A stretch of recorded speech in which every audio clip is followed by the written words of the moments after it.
All right.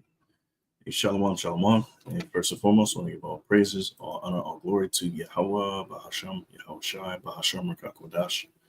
All right, double honors to the apostles, elders, and great millstone. Shalom to you, Akim, pushing the work in truth and sincerity.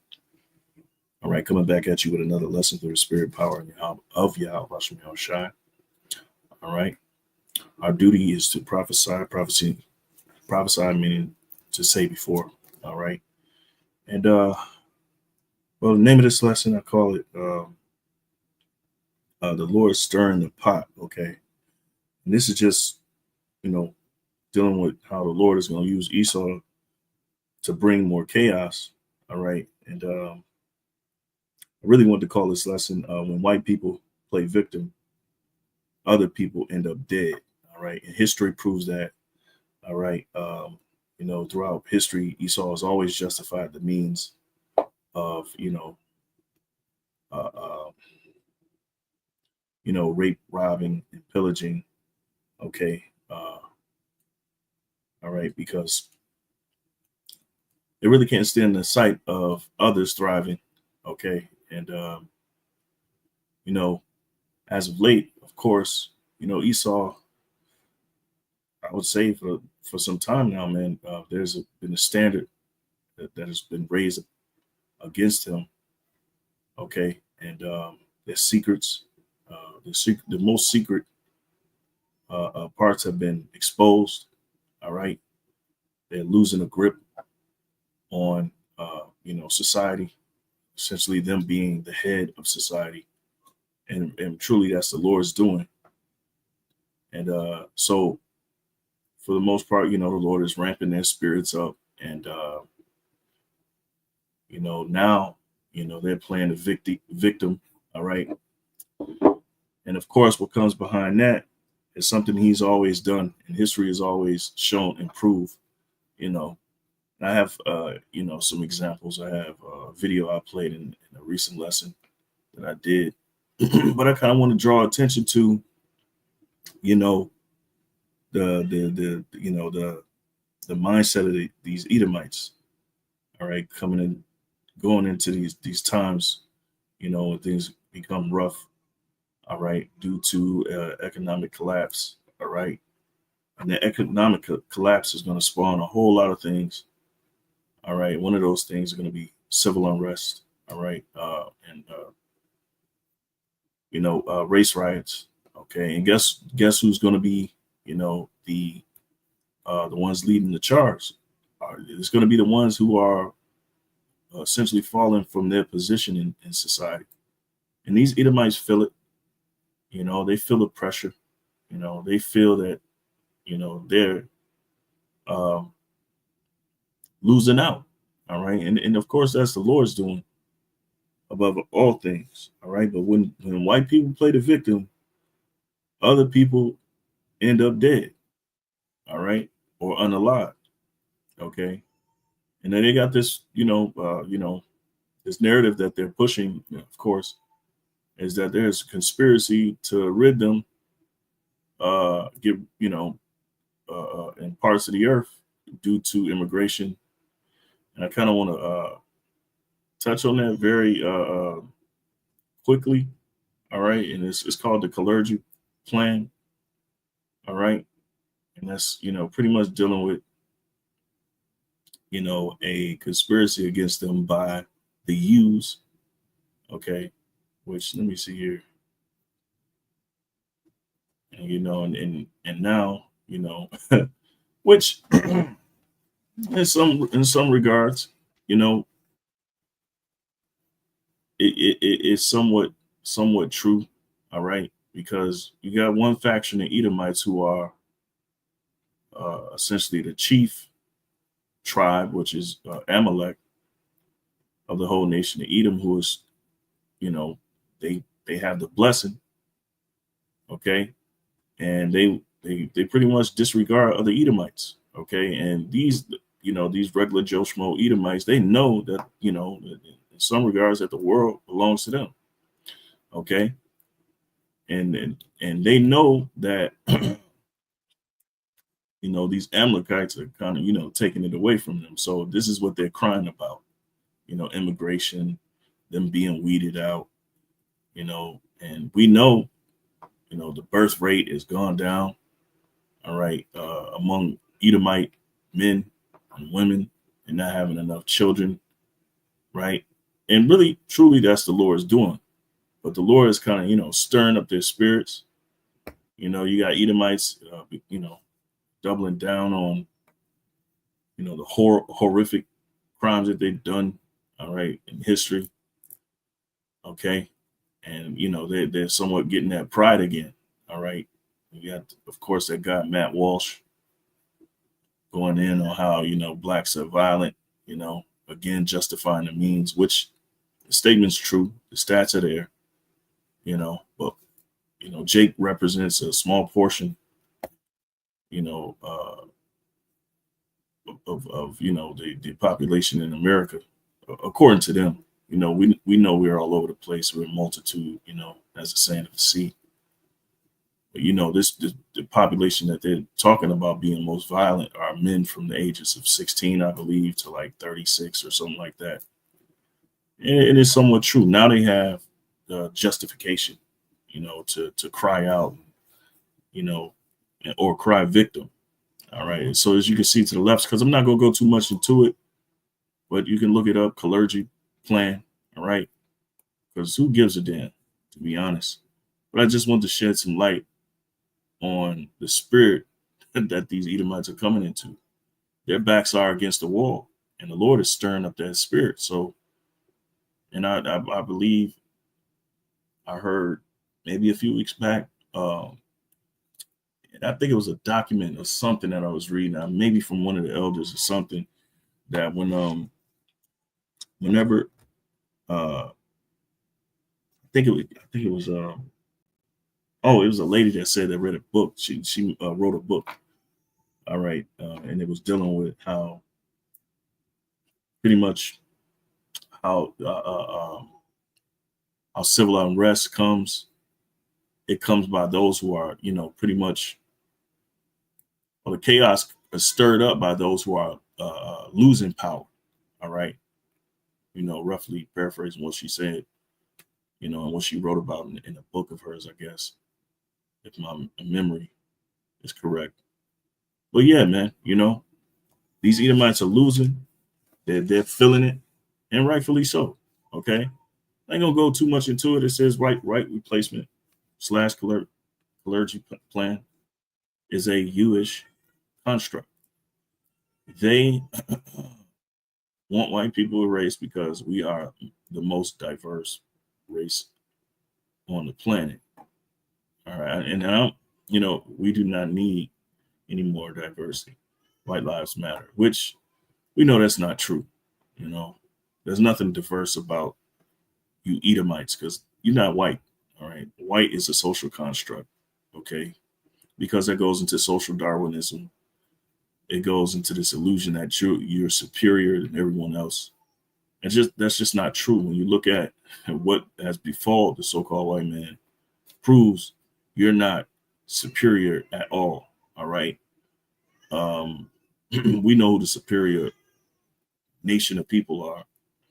It's the ones that, who went through the most and who are still, essentially alive and kicking today, and not so much as thriving because they're again being sabotaged in society and held down. But that's the Lord's doing. It's not because the so-called white man has the power. No, it's because it's not our time. Okay, and Esau, your time is almost up. And with that being said, I want to read Revelations 12 and 12 because even though it is dealing with the elites, Revelation 12 and 12. All right, it kind of shows you the urgency and mindset, even with these regular peon Edomites. So Revelations 12 and 12, therefore rejoice, ye heavens, and ye that dwell in them, woe to the inhabitants of the earth and of the sea, for the devil is come down unto you having great wrath, because you know that he hath but a short time. Now, this is definitely dealing with the elite, the wicked elite, all right, which are Edomites who run the world, all right. But then you have a faction of Edomites who essentially that blessing, they're not sharing the blessing with the lower level Edomites, okay. So their spirits are stirred up too, okay, and and soon, you know, they're going to be the ones who you pretty much generate the uh, uh, the unrest in society. All right, okay, because they believe that uh, everyone is embarking on what's rightfully theirs, and the truth of the matter is you're just being weeded out. You're just being taken out, and we know due to history what whenever they play the victim, somebody is ending up unalived. All right. And because they're able to justify the means, they're able to, push the narrative, all right, in order to, weed out those who they see as a threat. Okay. All right. It's all rooted in deception. Okay. And again, the Lord is storing up their spirits. When white people's feelings get hurt and they're being hurt, all right, because of all the information that has been coming out about them, they're really hurt. All right. And when they feelings get hurt, they as they're saying, hurt people. Okay. That's what these Edomites are about to start doing. Okay. Because again, it's the Lord that's applying that pressure. So everybody's feeling it. Okay. And I want to read Jeremiah 49 and 9, because this is what the Lord is doing. All right. It says, if great gathers come to thee. Hold on, let me start up. 49 and 7. All right. And this is ultimately dealing with the ultimate destruction and ultimate judgment that's coming. But as this judgment is coming, we notice that Esau is coming up. He's being made bare. All right. And, they're not thriving as they once were, and I don't, I want to say they really have been thriving. I wanted to say they really not, because they murder each other and other things, but they have been thriving. All right. So Jeremiah 49 and 7, concerning Edom, that said the Lord Yahweh of hosts, is wisdom no more in Teman? Is counsel perished from the prudent? Is their wisdom vanished? Right? Which is true. Their wisdom has vanished, because everything that they do is leading them closer to their own judgment. All right. No matter what they do. All right. All the things that they employ in the earth, all the wicked agendas and all the things that they bring about, it only brings more corruption, to everything around them, even themselves. All right. Okay. Even with the thought of them, they can be superior or godlike. All right. It's all going against them. So it says, flee ye, turn back, dwell deep, or inhabitants of Dedan, for I will bring the calamity of Esau upon him. All right. So part of his calamity is what we see now. All right. But we know ultimately the ultimate judgment is, he's going to take part in that lake of fire. Okay. But along the way, all right, the Lord is making him bear. All right. And he's bringing calamity upon him. All right. And one of those things is what? The birth rate. That birth rate is going down. They're being exposed. It's a shameful spewing upon their glory. So there's a lot working against them. And that's the Lord's doing. So I said, so it says, for I will bring the calamity upon Esau, Slakia. I will bring the calamity of Esau upon him, right? The time that I will visit him, right? So Lord he's visiting him, okay? If grape gatherers come to thee, would they not leave some gleaning grapes? If thieves by night, all right, they will destroy till they have enough, all right? Because ultimately, when somebody, even in a common situation where somebody robs a place, they leave gleaning grapes. And the gleaning grapes is like is what's left for the poor. You know, when it's time to harvest, they leave the stuff for the poor. But what the Lord is saying here, right, that He's not going to leave anything, right, for Esau or of Esau. We notice that the Lord is raising up the dead, which is the heathen nations, against Esau. Okay, the scriptures talk about him being greatly despised. All right, he been a small. It's what did it say? He's the smallest among the nations, meaning he's the most insignificant. And when you look at Esau, everything that they procured, gotten was through ill-gotten gains. All right, and what did that lead to? Right, it really led to them in the end being very unsuccessful. All right, being at you know, the threat, I can say, is, you know, the threat is real. All right, and so they are in just by them crying the way they are crying, white replacement and all that other stuff. That's a sign that tells you, yeah, the Lord is working. All right. So it says, if these by night they will destroy till they have enough. But I have made Esau bare, I have uncovered his secret places. Okay. That means you can't hide, right? It says it, and he shall not be able to hide himself. His seed is spoiled. Okay. When it's spoiled is taken, right? Spoil is to be taken. It says, in his brethren and his neighbors, and he is not, because eventually the Lord is going to wipe you out. And we're seeing what's happening right now, which is the beginning of that, you being wiped out. Right? Leave thy fatherless children, I will preserve them alive, and let thy widows trust in me. All right. In the commentary, it says this leaves a little hope for Israel. I mean, for Edom. All right, which is not true. All right. Edom does not trust in the Lord. Okay, so this is dealing with Israel. All right. So Jeremiah 49, well, verse 11 has to be dealing with Israel. But verse 12, it says, for thus saith the Lord Yahweh, behold, they whose judgment was not to drink of the cup have assuredly drunken. And art thou he that shall altogether go unpunished? Thou shalt not go unpunished, but thou shalt surely drink of it. Right? You're going to drink of that cup on your way going out, because it says Esau is the end of the world, and Jacob is the beginning of it that followeth. You're going to go through turmoil. You're going to go through straits and hardships too. And as we see, you know, the walls are closing in on Esau, right? Their numbers are dwindling. They're in panic mode. They're getting irritated. They're getting agitated, and they're going back to their normal selves, which is what?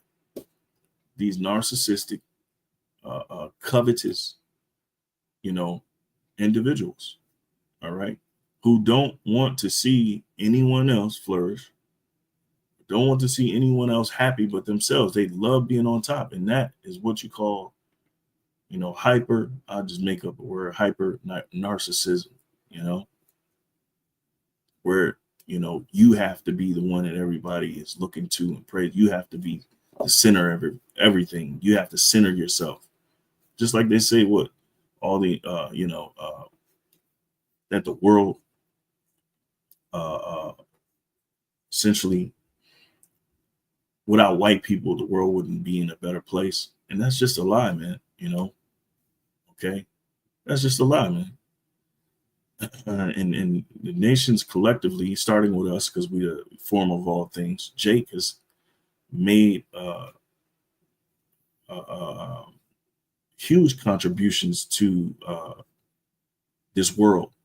All right, and collectively, you know, other nations, you know, innovated, but Esau wants to make you believe that everything is centered around him. Everything that you got comes from a white man. That's narcissism, man. And that's delusion. And these Edomites that don't know history, right? They feed into that shit too. All right. So Esau is on the trip, man, and all the only thing he has left is his pride. And so again, point of this lesson is that they will stir up chaos, and they will bring you know, because the Lord is doing it ultimately. I have to say that. All right, I have to say that. Okay. But they ultimately, because they're losing, they're in panic mode. And because, as the scriptures say, because they know that he had a short time, all right, he's going to bring great wrath because he know it that he has a short time. All right. And so what? Even the smallest among these wicked Edomites, the average Joe Schmo, they know, like, damn, it's getting bad. We're being phased out. Okay. And guess who they blaming? The chief ones among them, which is Amalek. And they're saying they're the most diverse group. No, you're not. All right. I mean, the only way you are diverse is because you sowed your seed among the nations after your imperialist, regimes, so to speak. All right. Okay. So let me see, because I wanted to play this video just to share some history, on Jake getting into, getting up in ranks and becoming more prominent in society. Esau launched a campaign against, Negro politicians, which stopped them from voting, stopped them from holding offices, which we weren't put here to do that, But I mean, of course, Jake did it, but we weren't here to be prominent and likened unto the so-called white man. This was not our turn. All right, it's not our turn, and that's why, whenever Jake established a community or towns and stuff of that nature, it was sabotage. And why you think that, no justice was served and they didn't get justice for it, is because it wasn't meant for you. And ultimately is the Lord. Okay, so Esau had his heyday, but now, nigga, you got to drink of that cup. You see?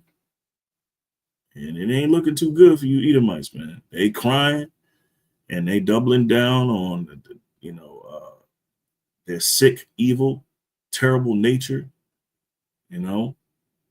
especially when it comes to colonialism and how they taking down everybody, and they're justifying it, especially with that dude that, individuals like Matt Walsh. You got others too. I'm just using him for an example, So I'm gonna play this, and then, I might bring in a precept or two. I might not, I might just close out. But as you can see, what I'm seeing, the temperament of these Edomites is going to lead them to crash out in the end. All right. Just like they've done before, and they're going to justify the means. And that's what this narrative is about, the clergy plan. Look it up. So I'll play this, Salaki. And they were beginning to feel themselves in a prideful sort of way. And I think to a degree in an arrogant sort of way. Yeah, she's talking about Jake, because Jake got in those prominent positions. So there we had much tension created. How dare you think that you are so much better than I am? It's partly economic competition, but it's also a grave concern that Black people are beginning to feel the equals to white people. White people became quite alarmed because if Stop they it. were going to subjugate Black people, they had to prove that no Black person was capable of the things that these people were doing. Blacks, Right, just like today, with pushing the narrative, where they use the entertainment industry to pretty much steal away the morals of Jake, of so-called Negroes. All right, so that they can sabotage the intellect. All right, and shoot at the intellect of the so-called Negro, and they were able to erase that through entertainment culture, hip hop. All right. Okay, you had a thing called drill music, which was a devastating blow to so-called Negro, Latinos, Native Americans. They rapping about killing each other, walking each other down, and shooting each other. They killing, and then it's gotten bad. It's gotten horrific. But again, it's all the Lord's doing, man. At the end of the day, shall there be evil in the city, and the Lord hath not done it. So we understand ultimately what's going down in the spirit. Had attained a good deal of power in Wilmington in 1898. They were the majority of the population and of the voting population. Many of the blacks at that time held elected positions and very prominent municipal positions. They were appointed by the Republicans. Most of the Republicans at that time were black. Justices of the peace, aldermen, magistrates, firemen, public health workers, even though these might not appear to be very high prestige positions, at least they were examples to the black community and particularly to the youth of what black people could be. Whites were fearful that the African Americans would begin to control the city of Wilmington since they were in the majority. We have to look at two very basic issues. You have to look at politics and you have to look at economics. And whoever controls those two are in power. And it was all about power, about political power and economic power. In the statewide and local elections of 1898, the Democratic Party, the party of white supremacy, was determined to end black political power in North Carolina. It will be the meanest, vilest, dirtiest campaign since 1876. The slogan of the Democratic Party, from the mountains to the sea, will be but one word: nigger. Daniel Shank, Democrat. They argue that only the Democrats can save North Carolina from what they call Negro rule. Furnifold Simmons, who would go on to be a United States Senator, Charles Aycock, who would go on to be governor of North Carolina, and Josephus Daniels, who was editor of the Raleigh News and Observer. The three of them got together in a hotel and hatched. Man, and you can tell, just look at this continents, man. And there's some Esau, the so-called white man, and some really evil and hateful people. You look at the history, which a lot of the history, of course, they don't put into the public school systems, is because they want to hide the hatred. But these Edomites are doubling down on, which I wouldn't be doing that. It's not wise, but Esau and his pride, they're doubling down on this colonialist, this putting blacks, so-called Negroes into slavery, wiping out Native American Indians, because the world is going to see you for who you truly are, the devil. All right, you're a deceiver. Okay. Here, I got this in Habakkuk. All right. Because your true nature is coming out, because you're losing so damn bad. And they lose. And hey, man, call along him like Yahweh Shemi Shai, to the spirit of the Lord, man. All right. So Habakkuk chapter 2, verses 4. Get straight to the point. It says, behold, his soul, which is lifted up, is not upright in him. So his soul, how are they lifted up? Through pride. And they're arrogant because what? Let me see. Isaiah 10 kind of goes into that, because they believe that they have, essentially, that they have conquered the world and they have done this. They have done all this good, and and they had to do it and bring the world out of the Stone Age and bring about the Industrial Revolution and all of these things, man. And they're doubling down on that, which really, when you really look at it, there's nothing to be proud about. That history is nothing to be proud about, because it's ugly. All right. It's terrible. It's terrifying. It's just not good. It's just not a good look, but they're doubling down on it. Why? Because they can't help themselves, because of the pride. They got to be the center of everything, which just shows you, man, the delusion that they're under, man. They suffer, man. So let me see here, and then I'm gonna go back, because he lifted up, and this is why he's lifted up. All right, here we go. Isaiah 10 and 13. All right, and this is a similar to for Esau. Okay, it says, for he said, all right, by the strength of my hand I have done it, and by my wisdom, for I am prudent, and I have removed the bounds of the people, and have robbed their treasures, and I put down the inhabitants like a valiant man. All right, and my hand hath found as a nest the riches of the people, and as one gathereth eggs that are left, have I gathered all the earth. And there was none that moved the wing, right, his expansion, or opened the mouth, right, or peeped. So nobody really was able to speak against him or rise up against him. But now the Lord he's even in the playing field. Now the other heathen are looking at you. Scripture saying, "Narrowly look upon you." Is he as weak as we? All right, that's Isaiah 14. Okay, and this is what the Lord says. It says, "Shall the axe boast against him that heweth therewith, or shall the saw magnify itself against him that shaketh it, as if the rod should shake against them that lift it up?" And that's what Esau is doing. He's boasting himself against his maker, because the scriptures say promotion coming from the Most High. It come not from the east or the west, but it comes from the Lord. And that's in Psalms, I believe. It says, or as if the staff should lift up itself, as if it were no wood. Right. Therefore shall the Lord of hosts, send among his fat one leanness. All right. And under his glory, he shall kindle a burning like the burning of a fire. That's right. You're going to be consumed ultimately. All right. Now going back, Habakkuk 2 and 4. Now we dealt with his pride and why he's lifted up because of his pride, but he's not upright in him. Right. And then you look at his countenance, you look how they are, you look how they,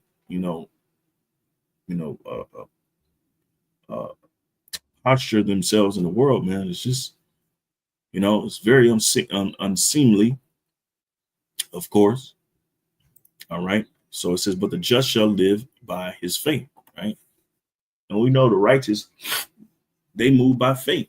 All right. They and Esau, he moves by, pride through whatever he can accomplish or whatever material gain he has or that he can get. All right. That's how they prop themselves up. But what the just going to live by faith, by spiritual means. Right. So let's go back to this. Play it a little bit more. A campaign that would talk about white women being endangered by black men holding office. The white. Yeah. So it was the rape card, the grape card. All right.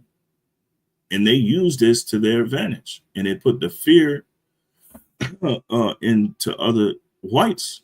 Okay. Edomites. All right.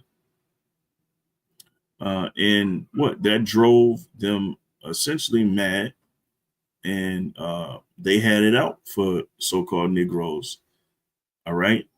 So again, it was all about creating a narrative to justify the means of just, continuing their murderous and hateful ways towards others. And they've done this throughout the duration of their rulership.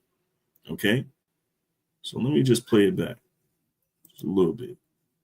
Fulton Simmons, who would go on to be a United States Senator, Charles Aycock, who would go on to be governor of North Carolina, and Josephus Daniels, who was editor of the Raleigh News and Observer. The three of them got together in a hotel and hatched a campaign that would talk about white women being endangered by black men holding office. The white press portrayed blacks as monsters, representing them as an incubus, a mythical figure that raped women while they slept. White women appeared in parades, on floats, in white dresses, holding up signs saying, "Protect us." Deliberately fueling racial fires, a white newspaper published an inflammatory speech given by a leading Georgia feminist, Rebecca Felton. All right, so you had the feminist movement and cahoots with it as well. All right. And Esau owns all those, though. I mean, they're the one that, be the head of these different groups to ultimately push narratives to come against Jake. Now we know at this point they can justify the means, and the Lord is pretty much giving them that ammo. All right. And he's showing them on me. Let's see. Yeah, that's right. King's heart is setting. Yep. So let's go back. Play a little bit more, and if the spirit is willing, bring out more precepts. If it requires lynching to protect woman's dearest possession from ravening, drunken human beasts, then I say lynch 1,000 Negroes a week, if it is necessary. If it ain't necessary. Right. So what do you think they're doing today? They're doing the same shit. Okay. Blacks are violent. You had that Carmelo Anthony situation down in Texas, you know, which I touched on that in the and I brought this video out in a previous lesson, you know, kind of touching on that. But they're using the same old dirty tactics. All right. So at that, you know, at that point, I mean, of course, they were saying Jake was violent, even when we weren't violent and shit. We was trying to do in the 1800s, the late 1800s, post-slavery, we was trying to do school, vocational schools, you know, industrial education schools and all that type of stuff. And Esau was pissed because what it gave Jake a sense of accomplishment and belonging. And what when you look at the psychology of Esau, they don't want nobody to have that fulfillment, that fulfillment of accomplishment, right? Then that's a malignant shit. Why wouldn't you want anybody else to feel accomplished? Why? Because it eats at their insecurities. All right. And it makes them feel little when you, and somebody said this, it makes them feel little when they are when others are equal to them. You imagine that shit? And the scriptures say what? There's not a more covetous, an evil thing than the covetous man. And what? You Edomites, you so-called white people are proving us right at every turn.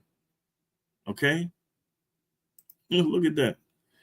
Sirach 10:9, it says, why is earth and ashes proud? There is not a more wicked thing than a covetous man, for such an one setteth his own soul to sell. Right? You can kill yourself. All right?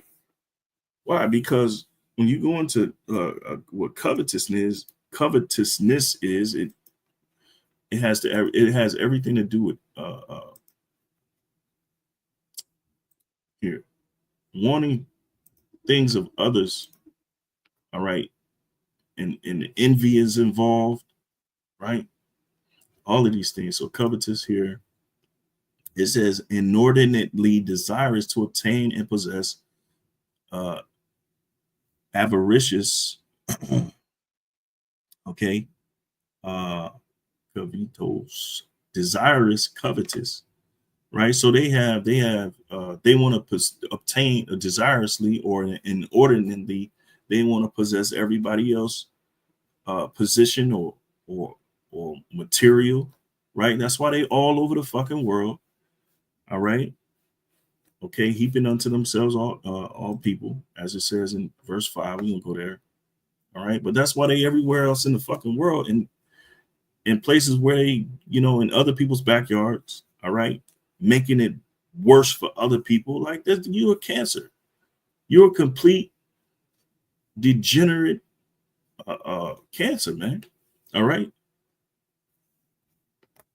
Okay, so yeah, man, that's why this devil has to go, man. They have to fucking go. We ain't never seen nothing like this level of ill nature. Okay. Manley's blood boils and he dashes off his own editorial that conservative black people in Wilmington considered to be a truth unwisely said. Our experience with poor white women in the country teaches us that the women of that race are not any more particular in the manner of clandestine meetings with colored men than white men with colored women. You leave your goods out of doors and then complain because they are taken away. Alex Manley. The crowning thing that hit the white psychic nerve center was the very last sentence of the editorial, where he says, if white men continue to initiate sex with black women, sooner or later white women are going to start to do the very same thing with black men. And that was not the political thing to say. That just drove white men absolutely crazy. A former Confederate officer, Alfred Waddell, called for... Hey, shit. And as you can see, even their own women, they like Jake. They like niggas. They like, and once your woman leave, man, that's a sure sign. All right. That's a sure sign that that's a downfall of a race of people. All right. So they start to notice that shit, you know, a long time ago. And as the decades went, the centuries went, all right, now they crying victim, because the reality of it is they're spoiled. This nation is spoiled with all the shit that they've done, all the evil that they've done in the world. Now they're becoming a spoiled, right? And and this is leading to them utterly becoming a spoil. So Esau is in real straits. If you really look at what's been going on over the centuries, man. All right, leading up till now, them, you know, pretty much crying wolf, you know. For violence. We are resolved to change the conditions under which we live if we have to choke the Cape Fear River with carcasses. See? That just drove white men absolutely crazy. And whenever Edomites, whenever they start crying victim, people end up dead. So, you know, the gist of this lesson is, for the foreseeable future, you can see a lot of the chaos coming through Esau, Edom. All right. They're going to be the ones that have the militias. They're going to be the ones that's doing all the, you know, the unaliving. Okay. Because when they feelings get hurt, you know, people ended up, you know, people end up dead. A former Confederate officer, Alfred Waddell, called for violence. We are resolved to change the conditions under which we live if we have to choke the Cape Fear River with carcasses. White men appeared in rallies all over the state wearing red shirts, which was sort of a pre-fascist kind of outfit that they had borrowed from South Carolina. White employers are threatening to fire black employees who register to vote. So there's massive economic intimidation going on. An organization of black women urged black men to vote or risk disgrace. The goddamn black woman. I'm gonna stop it right there. Okay. Because the woman ain't gonna do nothing but force you to, you know, try to get you to go along with Babylon and this dream, all right, this nightmare. Okay. I remember they had that movie. It was based out of Chicago. I forget. But I think one of the narratives they were pushing is, if you don't stop violence, you ain't gonna get no box. Yeah, I forgot what movie that was. I think Nick Cannon was in it. Oh, they was pissed off. Yeah, them niggas was pissed off that he made that movie.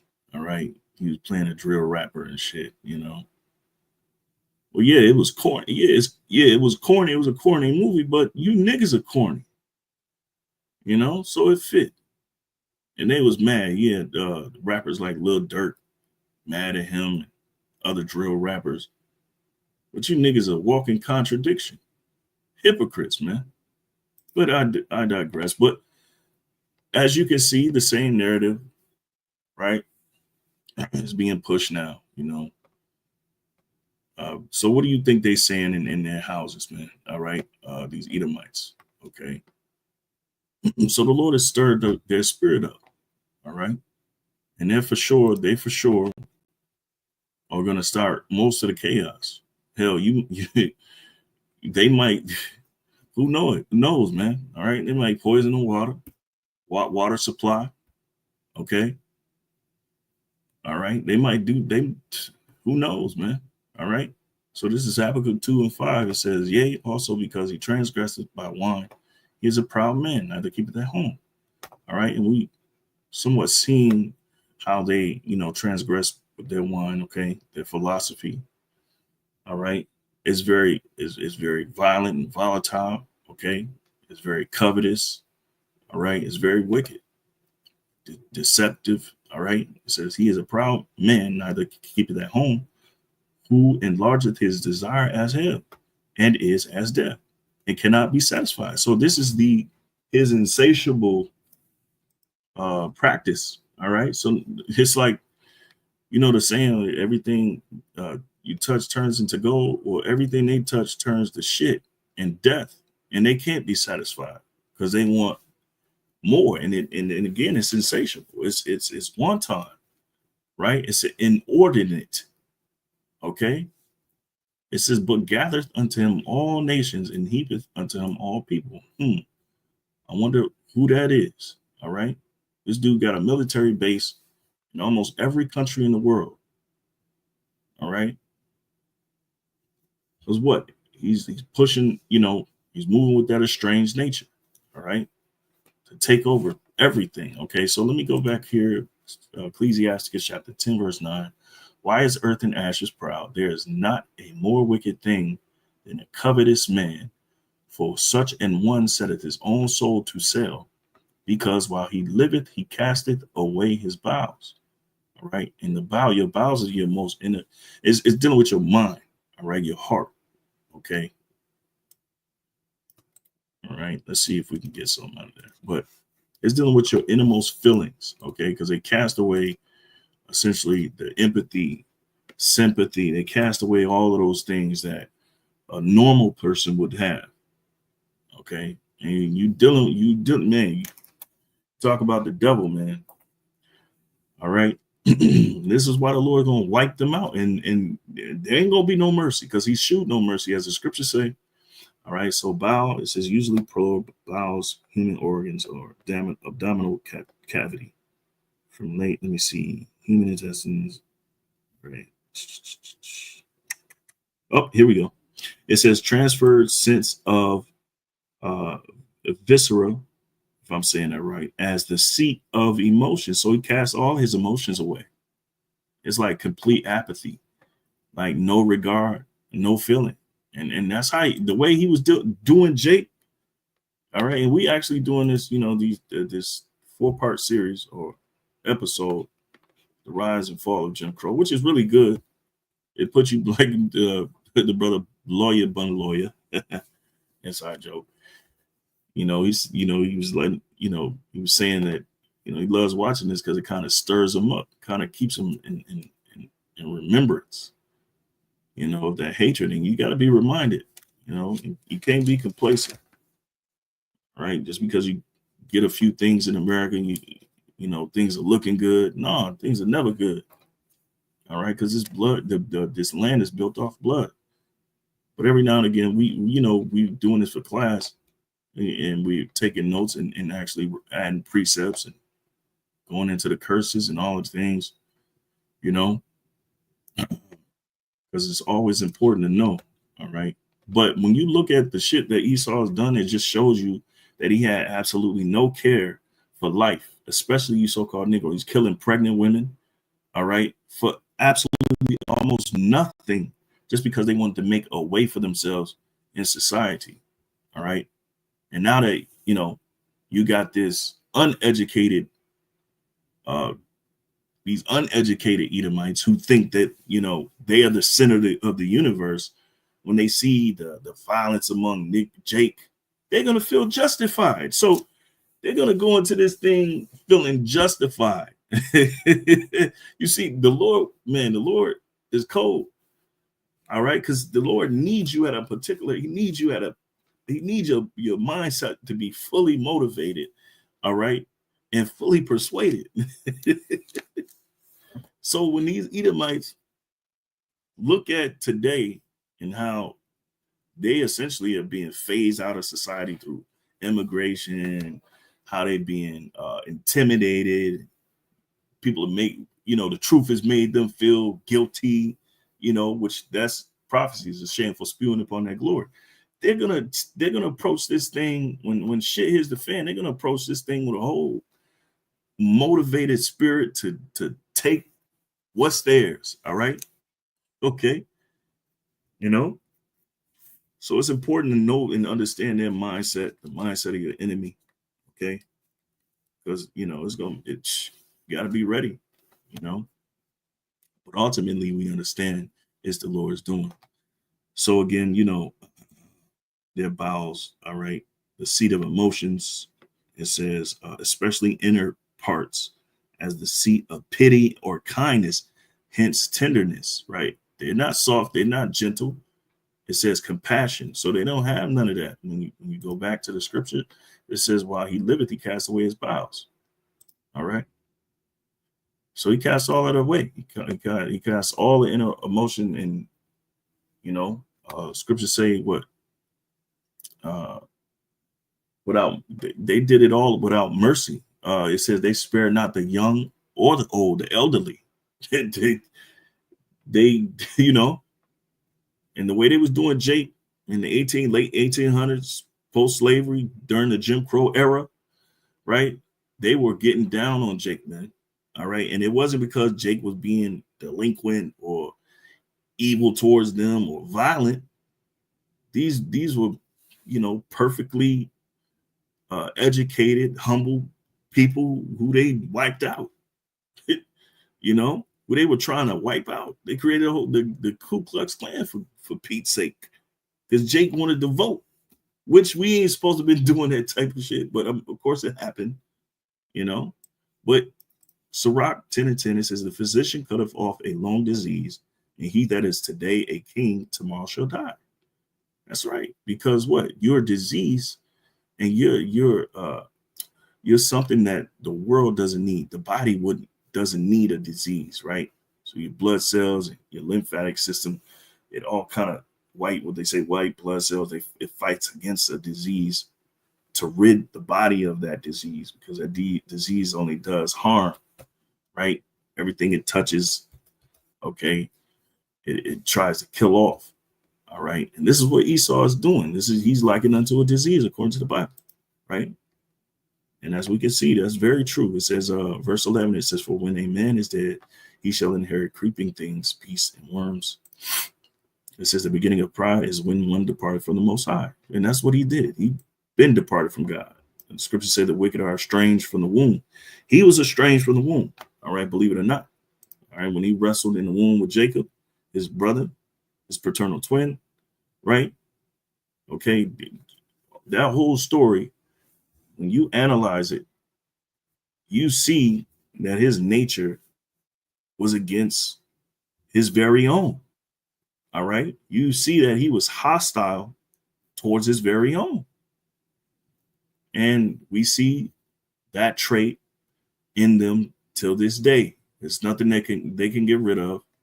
It's just who they are. And now we have the point where, hell, the more they do, the more they say, the more they prove who they are. All right. And that's why this ain't up for debate. All right. This ain't up for debate. If you can't see it, then that's on you. All right. It says, and his heart is turned away from his maker. For pride is the beginning of sin, and he that hath it shall pour out abomination. And that's what Esau has done. That's what we see now. All right. He's saying all type of detestable shit. All right. And therefore the Lord brought upon them strange calamities and overthrew them utterly. So there's calamities coming upon Esau, which we just read in Jeremiah 49, and then ultimately he's going to be utterly wiped out. All right. Okay. The Lord hath cast down the thrones of proud princes and set up the meek in their stead. And that's what's going to happen. The meek is going to be set in the stead of the unrighteous. Okay. Okay. And rightfully so. Okay. The brother got precepts. All right. So Proverbs 21:1, it says the king's heart is in the hand of the Lord.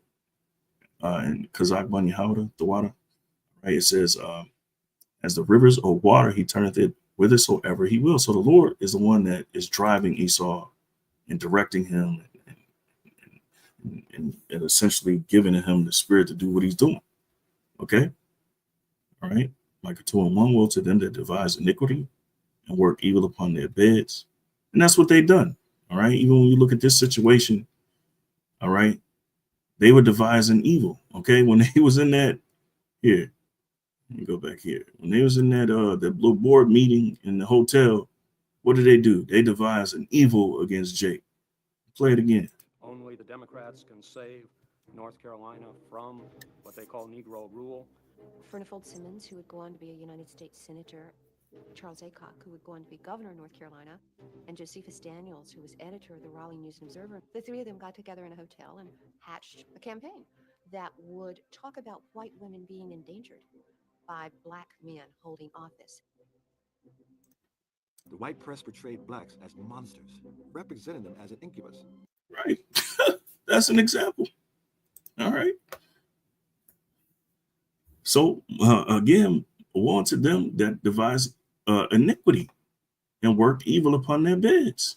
You see, which when they got together, all right.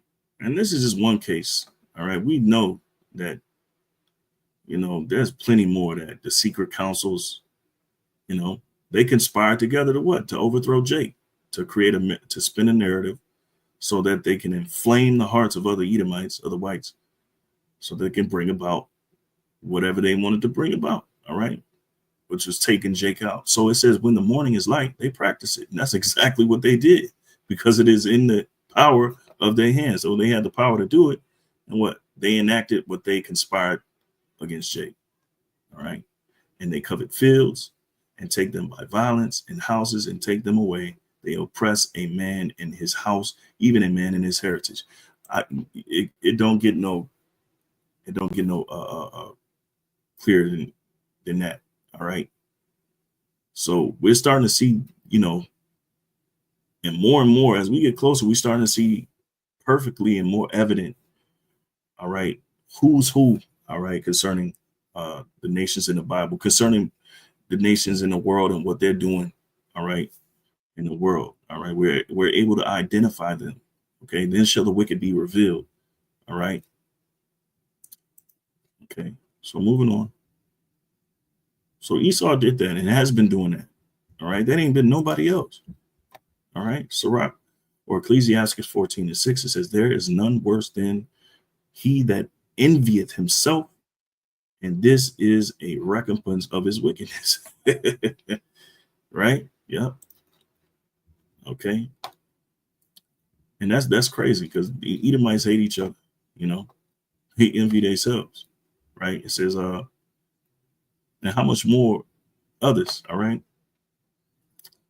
And those that do evil to themselves, how can they do good to anybody else? So it says, verse 7, and if he doeth good, he doeth it unwillingly, right? And at the last, he will declare his wickedness. That's it. At the end of the day, that's what Esau, his whole empire has been about. His whole kingdom has been about. They've done, and some would say they've done some good, but at the end of the day, what are they going to do at the end of it all? They're going to shew you their wickedness. That's why I said, trust not your enemies. Okay. Proverbs 27:12, a prudent man foreseeth the evil and hideth himself, but the simple pass on and are punished. Right. And you better be able to see what's coming. All right. Because you got to be wise in these times. And the scriptures talk about that, being circumspect. Ephesians 5:15. All right. You better be able to see what's coming. All right. Because what? If you're able to see what's coming, you're going to be able to hide yourself from the dangers. All right. But the simple pass on and are punished. So those that are simple, all right, that's essentially stupid, they're going to take this devil light. All right. And they're going to, as the scripture saying, I'm thinking about 2 Ezra 16:68. Those that consent, well, it's I think it's in the verse going down, but those that consent unto them shall be had in derision. Right. Ultimately, you're going to be overtaken by the wicked because you trusted in them and you weren't able to see far off into the future. Proverbs 15, excuse me. The simple believeth every word, but the prudent man looketh well to his going. That's right. You're supposed to look well to your going. You're supposed to, research, search things out. All right. You got many who don't search things out. Right. We read this one early. Therefore, rejoice, ye heavens, in Revelation 12:12. Slack, I am going a little fast. Therefore, rejoice, ye heavens, and ye that dwell in them. Woe to the inhabitants of the earth and of the sea, for the devil has come down unto you, having great wrath. All right, because he knoweth that he hath but a short time. Now we ultimately, we equate this with the elite. All right, Edomites, and how they want to capstone their new world order. All right, their enterprise. Okay, and they see the signs and things coming to pass. They see us rising up, which is one of the biggest signs, our awakening. Right, but it's going to happen at the lowest level. of these Edomites, these regular Joe Schmo. They know that they're losing out. They know that they're being wiped out. All right, conspiracy or not. Okay, we know Esau, what they do to each other. All right, we know white on white crime. And we've been witnessing white on white crime for the last about 300, 400, 500 years. You can't forget about the Tsar in Russia, but I ain't gonna say it. I was told they were Jakes. I believe a long time ago. The Tsar of Russia. I might be mistaken though, but slacky on that. So, but yeah, you had the Germans. All right, you had Kaiser Wilhelm. All right, you had World War I. All right, they were murdering each other. Millions of people was dying. All right, so I could have, instead of using the Tsar of Russia as an example, I could have used, the Kaiser Wilhelm. All right, for an example. So Proverbs 11:21, it says, "Though hand join in hand, the wicked shall not go unpunished." Because you got a lot of people that want to unite, all right, under the banner that we're Americans, or that we're the human race. Well, you're sadly mistaken, because it don't matter. That's what the scriptures say. What it say? Though hand join in hand, the wicked shall not go unpunished, but the seed of the righteous shall be delivered. That's what the Lord's going to deliver. All right, let me see. Deuteronomy 32:39. See now that I, even I, am he, and there is no God with me. I kill, I make alive. Yep, perfect. I wound and I heal. Neither is there any that can deliver out of my hand. Right. So the Lord is the author. He's the orchestrator of everything, life, death. Okay. And if the Lord wants to come after you, he's gonna come after you, and then nothing you can do about it. And that's what we're seeing as far as Esau. And nothing that Esau can do about his judgment that's coming up the pipeline. And as we can see, the Lord is working, because they're in straits, believe it or not. We're talking about the average Joe Schmo Edomite, all right, who's going to crash out in these last days. They're going to crash out, okay? So verse 14, it says, take heaven, slacking. 2 Ezra 2:13, go and ye receive, go and ye shall receive. Pray for a few days unto you, that they may be shortened. That's right. The kingdom is ready. All right. The kingdom is already prepared for you. Watch. That's right. Okay. Take heaven and earth to witness, for I have broken the evil in pieces and created the good, for I live, saith the Lord. That's right. And you're going to know that the Lord lives and the Lord reigns, because that's exactly what's happening. All right. He is shortening the days. All right. Because if he didn't, as the scriptures say in Matthew, I think it's the 24th chapter, if not Luke 21. But it goes into, if the Lord didn't shorten the days, all flesh would basically perish, roughly paraphrased. All right. Psalms 58:3. Yep, I read that one. So let me see. Here's a good one. Obadiah 1:3. The pride of thine heart hath deceived thee, thou that dwellest in the clefts of the rock, right, whose habitation is high, that saith in his heart, who shall bring me down to the ground? That's Esau. They speak from that arrogant, lofty position. Okay. All right. But his pride hath deceived him. Okay. Because all it's doing is leading. At first, one thing it's doing is exposing them for being truly the devil. Okay. And then ultimately it's just going to lead to his own destruction. Because pride, before, what is this?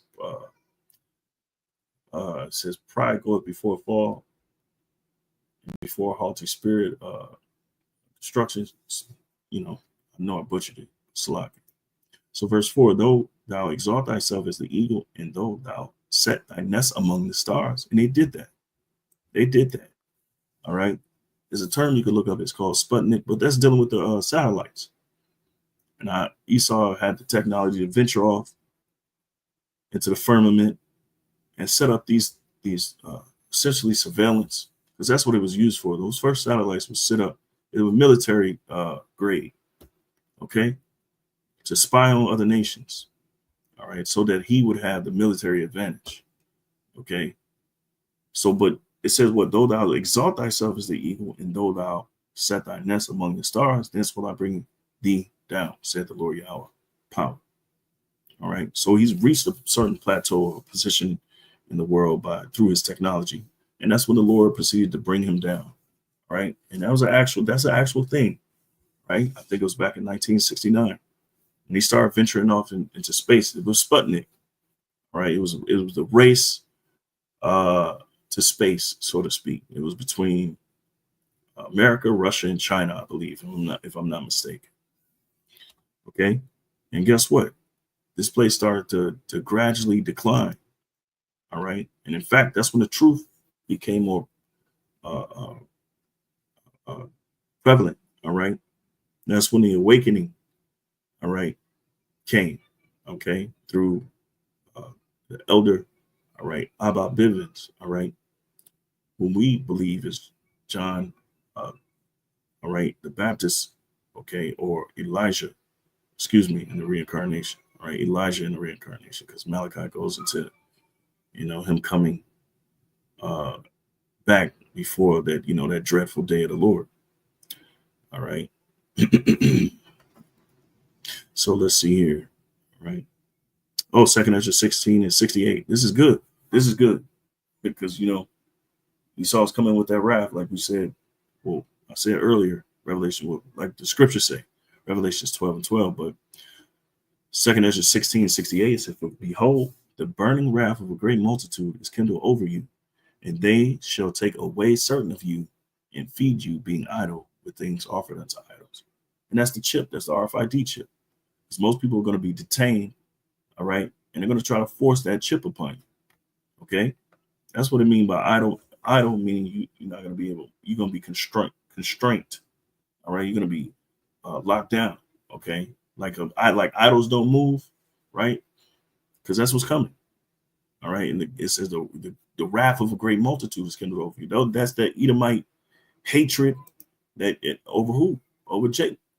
All right. So verse 69, and they that consent unto them shall be had in derision. That's right. And in reproach and trodden underfoot. Sirach 25 and 7 says, "There be 9 things which I have judged in my heart to be happy. In the tent I will utter with my tongue. A man that hath joy of his children."